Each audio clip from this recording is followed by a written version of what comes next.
Hey everybody, this is Darkside Elite. This is the video that I've been wanting to do. It talks a little bit about the San Diego Comic Con and what was revealed from the Marvel standpoint and also from DC standpoint. I did a little bit of reading and I saw a couple of the trailers of the stuff that I wanted to see. And of course, Chapter 2, it looks phenomenal. They also showed a little bit of Arrow season, the final season of Arrow. I have not yet watched a little bit about the Flash yet, but I will look at that. And in another video, I will talk about the Flash and the things I couldn't get into this video. I don't want this to be too long. Um, so one of the first things that happened is the Marvel news and Kevin Feige, as everyone predicted, he literally came out swinging because DC did not have any film presence there. And I pulled up both the Screen Rants articles. This one is SDCC 2019 Marvel News, every single MCU reveal from Comic Con. This is by James Hunt. I will also have this link down into the descriptions so you guys can read it up. Now, I don't really like Screen Rant very much. I feel that they're very biased, and they tell a lot of false news. There's a couple of people on there that are actually really good. One of them is Stephen Colbert, and he's also from Screen Rant, and that he is part of the whole Snyder Cut movement. But there are a few people on Screen Rant that I don't like. I think that they're very, very biased. They're trying to play that game so they get themselves those articles for Marvel so they can make themselves a lot of money. Nothing wrong with that, but that's not good journalism in my personal opinion. However, like I said before, and I'll keep saying this again, I do not hate Marvel. What I don't like is they do so much changes and a lot of things that does not make sense to a comic book character. They change that for just to make them mainstream, and basically that is what you get. And if you don't read the comics, that's what you think that the character is. So when you get something later down the road, you go either you accept it or you just go, okay, well, it's a new interpretation. I feel that if you're going to do something right, do it from the very beginning. Especially if someone doesn't know the character, they're very obscure to the mainstream. So at least people will understand that this is how the character was originally portrayed and this is how the character originally was constructed to be. So if someone gets it down the road and wants to change it up, then heck, that should be no problem. Now, now let's get to this article. It's by James Hunt, like I said, and basically it says Marvel Studios made a huge return to San Diego Comic Con 2019. Now, a lot of us believe that Marvel doesn't really have to do Comic Cons anymore. They could do this over at D23 at the Disney promotion. However, what I believe is that they had to do San Diego Comic Con so people would get that huge buzz, and then at Disney they can really throw a lot at the new Star Wars. So they're hitting from two fronts, and I think that's actually really good. So not everyone thinks that okay, if they go to San Diego Comic Con, there's no Marvel, then what the heck is going on? So I think that this year DC did what Marvel did, I think the previous year. So but it says that Kevin Feige dropped a number of major DC reveals and surprises. It may have been expected that Marvel would unveil plans for their Phase 4 of the MCU, many which have already been subject to rumors and reports long before SDCC, but Feige also had a few aces up his sleeve. Now, we already knew that Doctor Strange was getting a sequel. We already knew that Black Panther was getting a sequel. We already knew that Spider-Man was getting a sequel. We already knew that Black Widow was getting her solo movie, which I'll talk about that a little bit later. But um, but we already knew this, so there was no hiding that. But he actually did do a huge amount of surprises for everything, and I know that you guys seen a lot of the reveals, but I'm gonna talk about the stuff that I feel is actually really cool. That actually might be pretty cool, and I hope that they now change the paradigm. They don't cater these movies to everybody. They just cater the movies to people that like the genre. So like one of the big reveals is okay. Let me see. Okay, they talked about that. They gave a date for the Black Widow movie, which is going to come out May 1st of 2020. Um, so they've already announced that they're gonna do Yelena Belova. Now, if people don't know who Yelena Belova is, Yelena Belova was the second Black Widow. She was the one that was the Black Widow before Natasha Romanoff, and there was another one before Yelena Belova. I could be wrong, but I think that's what it was. And they announced that it's gonna be Florence Pugh. Now people are saying like, okay, well this poses a continuity error because shouldn't Natasha be the Black Widow?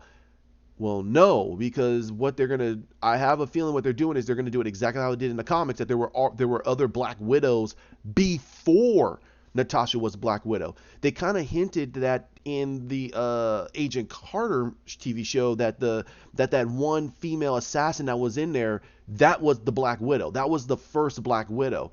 Now again, we don't know, but they also stated that Taskmaster is going to be a villain for Black Widow, which I think is not bad, but it'll be completely out of her range because Taskmaster has a very unique kit that makes him very, very dangerous. This man was able to almost go hand in hand with Captain America.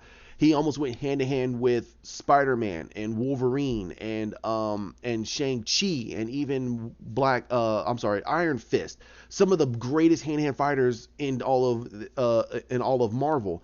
And that's gonna be the Black Widow's villain. I hope they do it right, but again, I have some major reserves on that. But Taskmaster can be a good villain for Black Widow to sink her teeth into. They talked a little bit about who Florence Pugh, and that's the actress that's playing the role. They talked about David Harbour is going to play as Red Guardian, and Rachel Weisz is going to be an unconfirmed role. And I have a huge feeling that Rachel Weisz is either going to be the woman behind this whole situation, or she's going to be the mother to Natasha Romanoff. We don't know yet. Those are my little speculations and headcanons. So they're going to talk. They talked a little about who Yelena Belova is, and what does this mean for what they're going to be doing, and they're going to talk about that the stuff that happened in Budapest. So there's a lot of things there, and like I said, I'm gonna put this all. Oh, wait a minute, hold on. Okay. So what they're saying here is that it takes place between the events of Captain America: Civil War and Avengers: Infinity War, when Natasha Romanoff was a rogue underground agent. So basically, what they're saying is that Yelena Belova, she's gonna be the Black Widow because Natasha is basically a rogue. So she's underground with Captain America. So we're gonna get another Black Widow, and they're gonna be talking about what the heck's going on. Okay, so we're probably gonna be getting a more universe building. So we're gonna see how that happens. Okay, so we're gonna move forward and talk about that they just announced the Falcon and the Winter Soldier, and that's gonna come out in fall 2020. So they're talking about that the Falcon and Winter Soldier series, it was happening, but I have a feeling that they're gonna do a movie first, and then they're gonna do the show, and they're gonna have it where Daniel Bro, the guy who played the role as Zemo in Civil War, and they're gonna have it where it's gonna be. Let me see. So it says fall. Okay, so it's gonna be a TV series. So they're definitely gonna do the TV series, and it's gonna be on the Disney Plus. I feel this is a waste. That's my personal opinion. I feel it's a waste. I think that they're going to do. It should be a movie first. I think they should do the movie first, and then lead into the TV series. Get people adjusted to having the Falcon as the new quote unquote Captain America.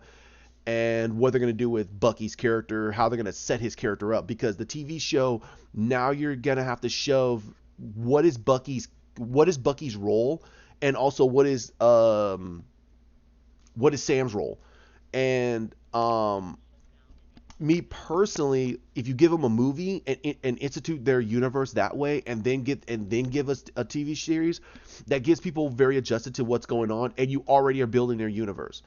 Now, a TV show, we don't know how many episodes they're gonna have. They could have 10 to 15. In my personal opinion, that's not a. They're gonna have to shove a lot in there as character building and everything else, just to, for us to understand where these characters are at this present point. Anybody can say, well, we already know who Winter Soldier is, we already know who the Falcon is. No, we don't, because they're dealing with the ramifications that now Captain America has moved on. And if you guys understand your MCU history, Bucky should be the most broken, because that was his brother, this was his best friend. Sam has known Cap for a little while, maybe for a couple of years, but not as long as Bucky has. Bucky has been his brother since they were basically kids. So that's where I feel that a movie would be very, very good, and then you're able to completely build their universe very, very quickly within maybe 2 hours and 15 to 2.5 hours. And then when people say, then when at the end of the movie they go, wow, that was a really good movie, boom, give us a TV series and say, nope, that's in the works. Then you can actually have everyone go, oh, okay, so now you don't have to do anything, any character building, because you already did the character building in the movie, and then you can now just rev throughout 13, between 10 and 13 episodes, and I think people will be perfectly fine. They're talking about that Anthony Mackie's being fitted for his Captain America costume. I think it's gonna be. I have reservations for that. I'm gonna keep it to myself. But they're talking about a comic accurate Baron Zemo. He's not comic accurate because his character is supposed to be German, not Russian. Also, his character hates Captain America. It's not he hates the Avengers. He hates Captain America. His whole premise is the fact that his family was underneath the thrall of the Red Skull and Hydra, and they were in it with Hydra. His father Heinrich Zemo was all Hydra. So again, they can say comic accurate, but it's not comic accurate. Um, but again, I'm on the fence with a lot of these TV shows, but I'm willing to give them a shot. I'll check them out if I get the opportunity to, and see what they do with it. Now they're talking about November 6th. They're going to do the Eternals. They already announced the cast, and they're going to do Richard Madden. And if you know who it is, Richard Madden is the gentleman who played in Game of Thrones. He was Robb Stark. They introduced Salma Hayek and Angelina Jolie, Brian Tyree Henry, Don Lee, Lauren Ridloff, Leah McHugh, and Kumal Najani. Okay, I hope I pronounced their names right. They're doing the major group of the Eternals, and they're gonna do and they're doing it. It's seemingly it's gonna be a prequel. So I'm thinking that what they're doing is, my personal opinion is, they're setting up the cosmetology of Marvel, so they can already start heading into space, so they can introduce the Celestials and get into probably the reasoning why Thanos was looking for the gems. So they're gonna probably bring in the gems a little bit, so they can give you an understanding. And they're saying the Eternals could introduce the seventh Infinity Stones. And I don't know. The Eternals, I feel, is not a bad movie to do. But I'm gonna hold my reserve until I hear a little bit more. But I know a good amount about the Eternals from the comics. And okay, the next one is something that a lot of people have been really hyping about on the internet. The other one is the Shang-Chi and the Legend of the Ten Rings. I have a huge problem with this. Not because they're doing Shang-Chi. No. It's the fact that they're going to do the Ten Rings. They're introducing that Shang-Chi's main villain is the Mandarin. I think that's a problem. I think that they should never have done this. They should have did Shang-Chi and the Legend of the Iron Fist, and linked it in with Danny Rand, and why Shang-Chi is going to be looking for Danny Rand. And then, but doing the Mandarin makes absolutely no sense to me. However, This is gonna come out in February. This is gonna come out February 12th of 2021. Maybe this is the slate that they're doing. Now they're talking about Shang-Chi, and they introduced an Asian man. I think he's Chinese. His name, I do not want to break this man's name. But Simu Liu. Um, that's the way it looks like it's pronounceable to me. If you guys tell me how it's pronounced, I will try to pronounce it the right way. I will listen to some of the videos to get his name correct. But they're also doing Tony Leung. This guy is a legend. Tony Leung is Lung. This guy's a legend. He's a huge Hong Kongese actor. I've known his name since the 90s. He is great. Making him play as the MCU's real Mandarin, like he is the one that basically started the Ten Rings and all this and that. Here's what I think they should do, and this is my personal opinion. This is my headcanon. I'm thinking they're going to have him around for a while, and then they're going to introduce his father, the real Mandarin. He only took the name of the Mandarin because it is a legacy that's his, because they did it in the comics before. They introduced a younger Asian Chinese character, and he went by another name, and he called himself the Mandarin, but he was more centered on technology and situations like that. And when Tony Stark killed him, then you got reintroduced to the real Mandarin, and that was the Mandarin that Tony dealt with while he was building his first suits. And this was the original Mandarin. And that would be phenomenal to do. That now you're building the real Mandarin. You have him as and get a bigger actor to play as the Mandarin. But Tony Leung, if he's playing as the real Mandarin, I hope that they do it right. This character deserves the greatest level of respect and deserves to have a very powerful kit that makes him dangerous for Shang-Chi, for anybody that goes against him. This man was capable almost going against toe to toe, not with just Iron Man, but this man was capable almost going toe to toe with Doctor Doom and even the Avengers. He is a very, very, very, very powerful enemy. So I'm hoping that they do it right. And I have no problems with Shang-Chi. I think he's a great character. I think that they should have introduced him in the Iron Fist TV show first, so people can get very introduced to him. But we don't know what's going to happen later. So that's my headcanon. I think that's what I think they should do. But if they do him as the real Mandarin, and he's been around for a long time, he has all these powerful rings and this and that, or they build up as a legacy that he's the ancestor to the original Mandarin, and these were passed down, that's perfectly fine too. I'll be very happy with that, because that happened in the comics also, in a different universe set of comics. All right, so they're talking about in spring of 2021, WandaVision. So this is another TV show so they're in another MCU TV show, and this is gonna be taking place after Endgame. So they're going to introduce wow. Okay. So what they're saying is that they're going to introduce an adult version of Monica Rambeau, the little girl that was in Captain Marvel. So I have a feeling that she's going to probably be extremely intelligent and have no powers. That's what I think they're going to do. That's exactly what I think they're going to do. They're not going to have her powers or anything like that, even though she's extremely powerful. And it also says it's going to connect to Doctor Strange 2, which I'll get into a little bit down the road. There's some other stuff that's going on, and also Elizabeth Olsen and Paul Bettany are going to be back, but they're not going to reveal how Vision is going to come back. I think I know how they're going to do it.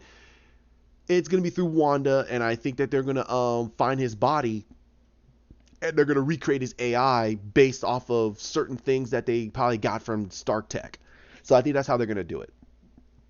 And I have a feeling that they're going to introduce Monica Rambeau, and she's going to be extremely intelligent and going to figure out how to build it. That's what I have a feeling they're going to do. Okay. So now they're talking about May 7th, another 2 more years around May. they're introducing Doctor Strange 2 in the universe of madness, and they're going to do a huge horror type movie because the main villain is going to be Sumo Garath.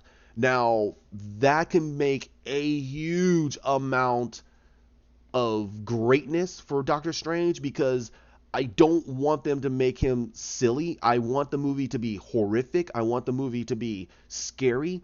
I don't want the movie to. But again, this is Marvel. They want to cater to everybody. So I have a feeling this movie is not going to be a horror movie. I think it's going to be one of those schlocky type of horror movies that you find on like sci-fi or FX. It's not going to push the boundaries. I think they're going to make it where there are going to be some horror effects, but it's going to be so watered down that people are going to be like, "Oh my god, I was so horrified in the movie." Really? Then you should stay away from horror movies. Stay away from it. So that's my personal opinion. But Scott Derrickson's coming back, and Benedict Cumberbatch is gonna play as Doctor Strange. Duh. But I have a okay. This is how it's gonna link in. This is how they're gonna bring Vision back. I think they're gonna bring him back from another multiverse, because they're gonna be dealing with Sumo Garath. So we're gonna have Scarlet Witch in the movie, helping Doctor Strange with what's going on in the multiverse, because she's powerful enough to help him. Let's see. They said this one is in spring. This is in May. That's late summer. So, okay, all right. So now we have another TV show that's talking about it's going to be basically Loki. So Tom Hiddleston is going to reprise his role as the God of Mischief, but it's going to be wait until spring of 2021. So I have a feeling it's going to come out around the same time as WandaVision, or it's going to come out around the same time as Doctor Strange 2. And okay, so basically, they're talking about that this version of Loki, which I understand is going to be the one in this TV show, is going to be the one that stole the Tesseract in Avengers Endgame. So it's going to be from a different universe Loki. So he's going to probably be messing around, doing tricks, and having his own personal storylines and such like that. And I don't know. I don't know. I don't know if they could be able to keep doing this for a while. I think that this is going to be pretty bad. But everyone loves Tom Hiddleston's Loki. I love Tom Hiddleston's Loki. I think he was one of the better villains of the MCU. But they really kind of schlocked him down to basically he's a laughing stock. Like he's not that dangerous. So they're doing what ifs. So I have a feeling that this is going to be their way of doing telling TV shows. Now let me see. Is it going to be movie?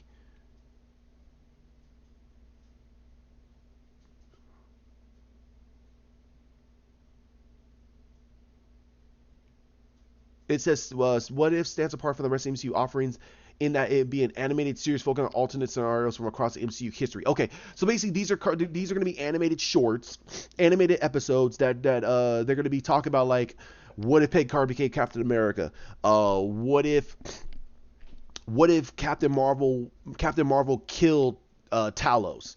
What if the Winter Soldier was able to kill Nick Fury in the Winter Soldier? What would happen?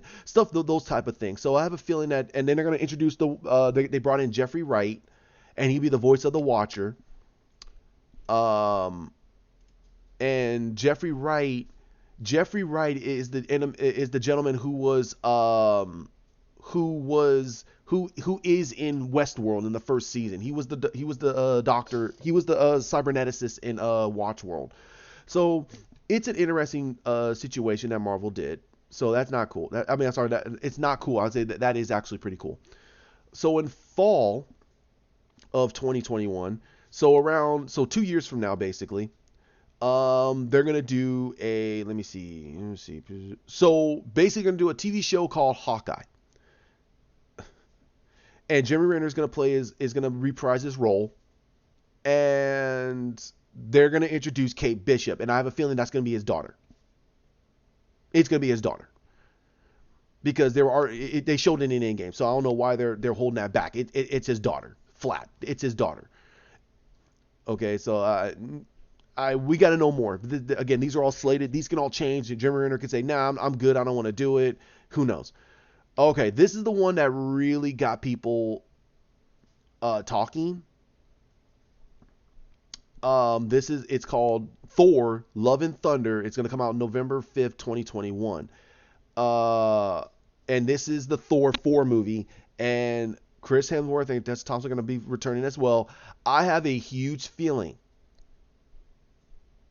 I have a huge feeling that this movie is not gonna do very well because Chris Hemsworth and Tessa Thompson.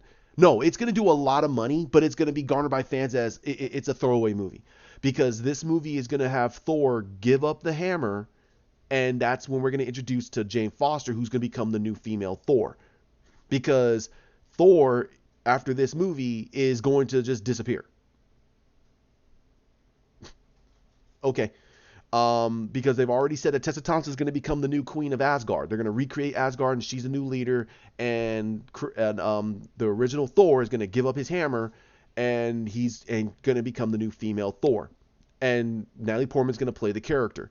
I think that they did this to really make her feel like, hey, they're making her feel important, and Natalie Portman, because she felt that she was completely underused in all the other Thor movies, and she was relegated as a female in distress. So hey, why not? They're gonna make her the new female Thor. Okay. Even though her comics did not sell very well, and it was garnered as some of the worst levels of comics in all of Thor history, and making her the new Valkyrie was now another slap in the face to the original Valkyrie. There was a lot of things they did in the comics that really irked a lot of fans. But again, these are not comic book fans. These are just MCU movie fans, and they don't care. They just want a movie. Okay, so that's what this is all about. They're just basically making Thor give up his position, and they're gonna give it to Jane Foster. Let's be honest with it. And also they have this kind of like uh this classic retro piece here. The title looks like a Conan the Barbarian type of feel to it. It's in the same vein as Thor Ragnarok. I think it's still a slap in the face, but whatever. It's gonna make a buttload of money, and again, people are gonna say it's the best movie of all time and such like that, which they don't know about that much about movies. Who cares? Now, they talked a little bit about Chris Hemsworth's role in Guardians of the Galaxy 3, and I think that it's him looking around for stuff. I think he's looking around for stuff, and it's gonna basically be him getting the him looking for something, and then that's basically going to lead to him having to move forward and giving and recreating the hammer. So he's going to recreate Mjolnir, and he's going to give that power, put all of his energies into that hammer, making him probably mortal, quote unquote mortal, and he's going to pass that hammer off to Jane so she can have the power of the power of thunder. Um, Okay, so they made a huge, huge, huge game-breaking reveal that they're gonna bring in Blade and Mahershala Ali, who played in oh man, I forgot his name. Who played in Luke Cage. He was the main villain of Luke Cage. He was one of the main villains of Luke Cage in season one. Cottonmouth. They made him. He was Cottonmouth in Luke Cage, and he's now going to play as the MCU's Blade. Do I think that this was a bad move? No. Mahershala Ali is a great actor. However, now they're going to have to get a stunt guy to do the fighting sequences, which is going to look looks pretty bad. I don't know, but they're talking about 2022. But it seems like they're talking about 2022. I don't think so. I think they're gonna really get this up and running as soon as possible. I have a feeling that Mahershala Ali is a huge. He has a lot of stuff under his plate right now. He's probably very packed for a little while, so I have a feeling they're gonna try to get this done as soon as possible. But is this a bad move? No, I think that Mahershala Ali is gonna be a great Blade. My only hindrance is why didn't they get Wesley? Wesley still looks like a young man, and also vampires. Blade does age. He ages slow as hell. So it's not like they can't get Wesley to do it, and Wesley is still in phenomenal shape, and he can still do the stunts and the fighting himself. But I think they want to do something a little bit different. Let's see. Let's see. I have no problem with it. Let's just see what they do with it. I think this should be one of their first rated R type of movies. This needs to be rated R. If it's PG-13, it's a disservice to Blade. Blade needs to be violent. It needs to be bloody. It needs to be right. And if they don't do it that way, then I think that Kevin Feige really put a fork in his character. He put a major fork in his character. But let's see. Now another one, something that people have been talking about is the Fantastic Four coming? Is the Fantastic Four coming? Well, duh, it is coming. But now they're talking about they're going to do the Fantastic Four, and now they're saying it won't happen within the next few years. No, this movie should be out within a year and a half. They need to gain a cast. They need to do either a TV show or a movie and get this out there now. They need to build the Fantastic Four brand. These characters are the first family of comics. The first family. There was no other family of comics in all of comics. You can look at DC. There was no family of comics. You can look at Marvel. They were the first. You can look at Top Cow. They were the first. There was nobody else. This is the first family of comics. This Phase 4 should be building the Fantastic Four. You need to bring in the Fantastic Four ASAP. That's my personal opinion. But if they're gonna drag their feet on it, then I think that Kevin Feige, people can say, "Oh, he's a genius. He's a genius." No, I think he should start getting a cast now. Get a cast, get everything ready, and start saying, "No, we're gonna have the Fantastic Four within a year and a half." A script is being written. The moment that Fox merger deal, they should have. The moment they had that in paper and signed that they got in Fox, Kevin Feige should have been already getting writers to write a Fantastic Four movie. This movie is exactly what the MCU is about. You have wacky fun adventures, a family like a Swiss Robinson family in space going between the multiverse into dimensions, time travel, planetary, interplanetary, intergalactic, all over everywhere. They can go into the microverse. They could do anything. The Fantastic Four should be their new Avengers. These should be where everyone should be like, wow, this is the team. My only problem is how they're going to do Reed Richards, because they built Tony Stark as their Reed Richards. And if you introduce Reed Richards, people are going to feel like, is he smarter than Tony Stark? He should be. He is the smartest man in all of creation. He is one of the smartest mortals of all time. The only person that comes close to him is his daughter or Doctor Doom. These are the three smartest people in all of Marvel. And that's why I feel that they need to start build these characters up now, because if you don't do it right, then people are going to be like, what the heck you got the Fantastic Four for? You need to do them right. And the way they do the Marvel MCU now, this group fits that mold. You can have fun, wacky adventures with them. You could do stupid silliness. It won't feel out of character because those are the characters. And I feel that Kevin Feige should get on this now. Strike it while it's hot. People are already really talking about it. You got comic fans actually going about it. I'm personally going, yes. I said for years that the Fantastic Four fits the MCU mold. It fits it. The way they do their movies is exactly how the Fantastic Four is. So we have to see what they do. Are they going to go prosthetic? Are they going to do a lot of CGI like they did in Fan Four Stick? Or are they going to try to do a mix of the two? Are they going to introduce Galactus? What are they going to do? So we're going to find out and see what they do with them. Okay, the next one is X-Men. Now, me personally, I would not even touch X-Men until they get the Eternals out. I wouldn't touch X-Men until they build the big MCU. I wouldn't touch the X-Men until the Fantastic Four is set. So basically, everyone can move a little bit forward, and they're getting okay with it, and then boom, bring out an X-Men movie. This is one of those movies I say hold off for the next couple of years. I wouldn't touch X-Men until the end of 2021. I would start talking about a crew. I would start talking about a cast, and then move forward, because right now a lot of people are very upset about about Dark Phoenix.